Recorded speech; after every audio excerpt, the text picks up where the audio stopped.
धाराशिवमध्ये नीटच्या पेपरनंतर आणि निकाल लागायच्या आधीच विद्यार्थ्यांच्या अभिनंदनाचे बॅनर लागले होते। खाजगी क्लास चालकांकडून हे बॅनर लावून MBBSला विद्यार्थी पात्र ठरतील असा दावा केल्याचं आदर्श शिक्षण प्रसारक मंडळ अध्यक्ष सुधीर पाटील यांनी म्हटलं। तर संबंधित क्लास चालकाची चौकशी करण्याची मागणी ही त्यांनी केली। त्यांच्याशी संवाद साधला आमच्या प्रतिनिधीनं, पाहूया। काही संस्था चालक पुढे आलेले आहेत या सगळ्या घोटाळ्याच्या अनुषंगाने। त्यांनी विचारताना असं विचारलं की आपल्यावर किती विद्यार्थी आहेत। मी म्हणलं 1,500 विद्यार्थी आहेत, त्यातले 450-500 या नीट JEEसाठी बसायला तयार आहेत।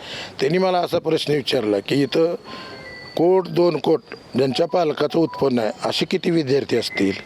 मी त्यांना विचारलं, आपल्याला पालक शिकवायचे नाहीत, आपल्याला विद्यार्थी शिकवायचे आहेत। बौद्धिक क्षमतेनं आपले जे 400-500 विद्यार्थी आहेत त्यांना आपण नाही सर, त्याला आपण एक वेगळ्या पद्धतीनं कोचिंग देऊ आणि त्याला 100% सक्सेसचा रेट देऊ।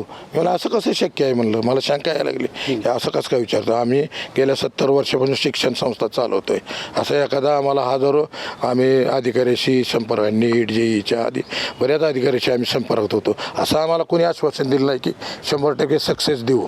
मी त्यांना विचारलं, असं कसं काय तुम्ही बोलता नाही, त्याला आपण वेगळं कोचिंग देऊ, त्यांना वेगळे कोचिंग। त्यानं ती लाईन बदलली, परंतु त्याचा हेतू त्यावेळेस तोच होता।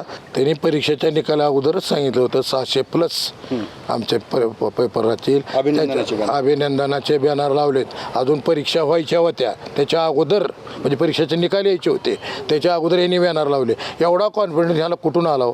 त्यांना 100% माहिती आहे की आम्हाला पेपर मिळालेले आहेत, या पेपरचे लिकेजेस आम्ही काही मुलाला पैसे घेऊन दिलेले आहेत आणि 100% ही मुलं आम्ही पास होणार आहेत किंवा या परीक्षेला क्रॅक करणार आहेत। धाराशिवमध्ये ही बॅनर लावणाऱ्यांची चौकशी व्हायला पाहिजे 100%। या बलबीर सिंग या नावाचा जो कोण लातूर पॅटर्न घेऊन आलेला, याची चौकशी झाली पाहिजे, याला अटक झाली पाहिजे। अप्पासाहेब शेळके, ABP माझा, धाराशिव। ABP माझा, उघडा डोळे बघा नीट।